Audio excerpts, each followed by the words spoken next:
This deck went undefeated on Friday and Sunday at the main San Antonio Regionals GLC event using Dragapult over Tinkaton, but that's not the only difference in this Psychic deck. It has the capability to donk, has a crazy grind game, and sets up unstoppable late game checkmates. First things first, this deck was piloted by Icybriar, a TCG player and cosplayer, and she has named the deck Dragacloak, Wings of Fate. Go give her a follow on Twitter. First, let's talk about what this Dragapult does. Dragapult is a stage 2 Pokemon with 150 HP, and the ability Infiltrator. Infiltrator says that if you're attacked, you flip a coin. If you flip heads, Dragapult negates the damage completely, becoming... So there's a 50% chance that you waste your turn. Then its Phantom Force attack deals 120 damage, then places 3 damage counters anywhere among the opponent's bench. This Dragapult is deceptively powerful. 150 HP is pretty beefy, meaning it takes some investment to attempt to KO it. Without a timely Hex Maniac, you're placing your faith in fate that your entire turn's worth of work isn't skipped.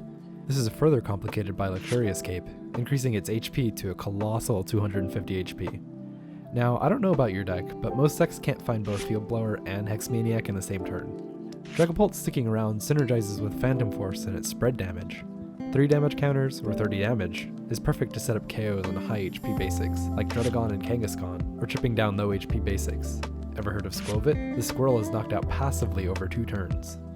Dragapult is just one of those cards where its introduction to the board state plunges the opponent into uncertainty on their own turn, and that's very rare in the Pokemon TCG. Like I said at the beginning of the video, Dragapult isn't the only difference from standard Psychic GLC decks.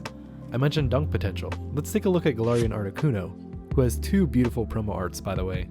Galarian Articuno has the Cruel Charge ability, which allows it to attach 2 basic psychic energies from your hand to itself when it's placed from the hand. This synergizes with its attack Psychic Laser. While it does discard all psychic energy from itself to use this attack, it deals a massive 120 damage to any of your opponent's Pokemon. It's not even limited to hitting the bench. I know 3 energy sounds like a lot, but let me introduce you to the second bird in this deck, Oricorio. Oricorio's Vital Dance ability lets you add 2 basic energy from your deck to your hand when you play it from your hand. Essentially, Oricorio is a searchable Professor's Letter. This is useful in general, but especially in combination with Galarian Articuno. This combination gets even easier to find when you factor in Clavel and Balgai.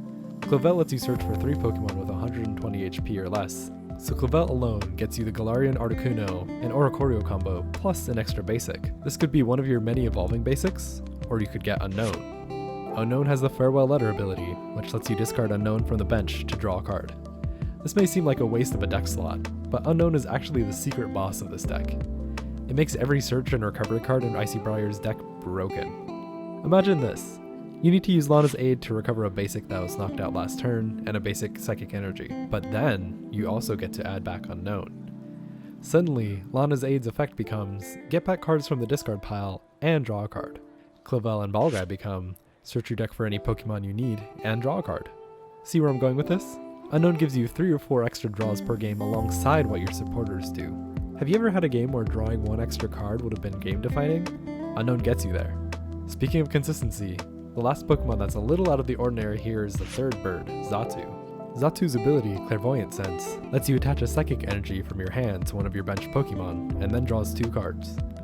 Xatu is typically seen as a side grade of Malamar, but here, it's being used alongside Malamar. And why is Xatu viable in this deck? The Oricorio. Oh my goodness, this deck is so synergistic. Furthermore, it plays more energy recovery in Lana's Aid and Tulip. There's that crazy grind game I was talking about. In this deck, you're drawing so many extra cards, you have sniping potential multiple times throughout the game, and you have all the tools that run-of-the-mill Psychic decks have. Finally, you may have noticed an odd supporter here, Lieutenant Surge's Strategy. This weird supporter can only be played if you're down on the prize race, similar to cards like Counter Catcher or Counter Energy.